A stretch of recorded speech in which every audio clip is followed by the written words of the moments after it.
Good evening. NATO is one of the important international organizations.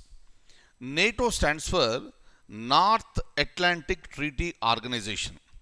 Right now, the strength of NATO is 30, meaning 30 countries are members in NATO.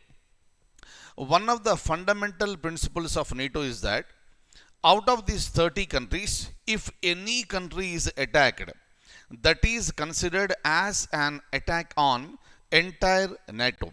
So this is the basic principle of NATO. And that NATO is again there in the news because of the country called Russia.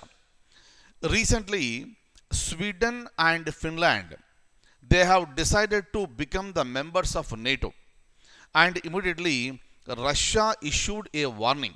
Russia issued a warning that if these two countries become the members of NATO, immediately Russia will be deploying nuclear weapons on the borders.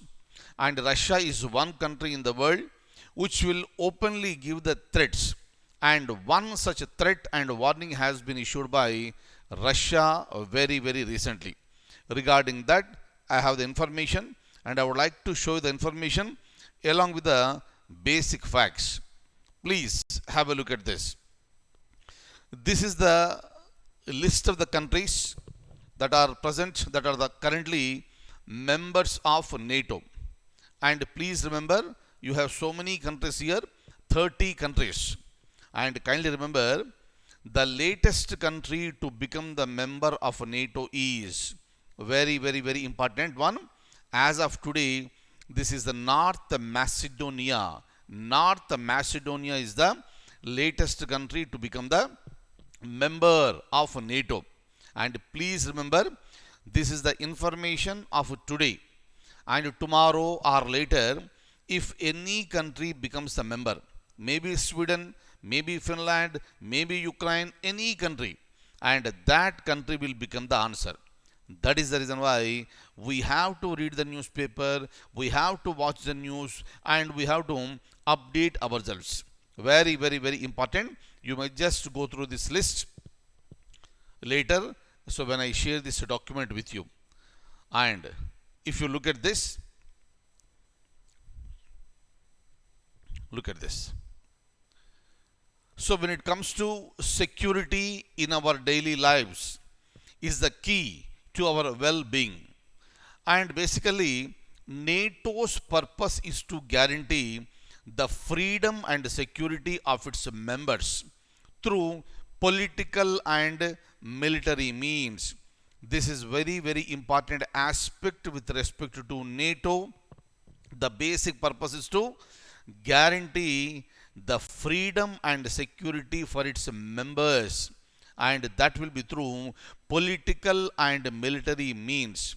Meaning, given the situation, NATO will be attacking other country or countries militarily.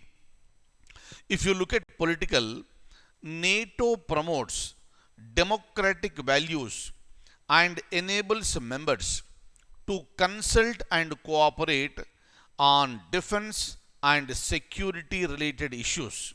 Why? To solve the problems, to build trust, and in the long run, prevent conflict. Very, very, very important one. So first they will try to solve the issue politically, so that you are solving the problems at the earliest. You are also trying to build the trust, and in the long run, that will be preventing the conflict. Clear? This is the political means. Militarily, NATO is committed to the peaceful resolution of disputes, meaning we don't fight immediately. If diplomatic effort fails, then NATO has the military power to undertake the crisis management operations. First is political, then is the military. Military action comes into the picture only when the diplomatic efforts will fail, right? And these are carried out under the collective defense clause of NATO's founding treaty, Article 5 of the Washington Treaty, or under a United Nations mandate alone, or in cooperation with other countries and international organizations. Please read this point one thing very clearly. In the examination, they may ask you, what is Article 5 of the Washington Treaty of NATO? Very, very, very important one, right? And these are the possible questions. Which is the latest country to become a member of NATO? Number one. Number two, which of the following countries are not the members of the NATO? And what is Article 5 of the Washington Treaty? All these points are important for the examination point of view. And kindly keep following what is happening in Ukraine and Russia. That is very important. Entire world is waiting for the quick resolution and stopping of the war, so that the entire world will be living in the peace. India is putting all its best efforts to find a resolution where the war comes to an end at the earliest. Thank you so much, and I'll see you in the next session. Thank you.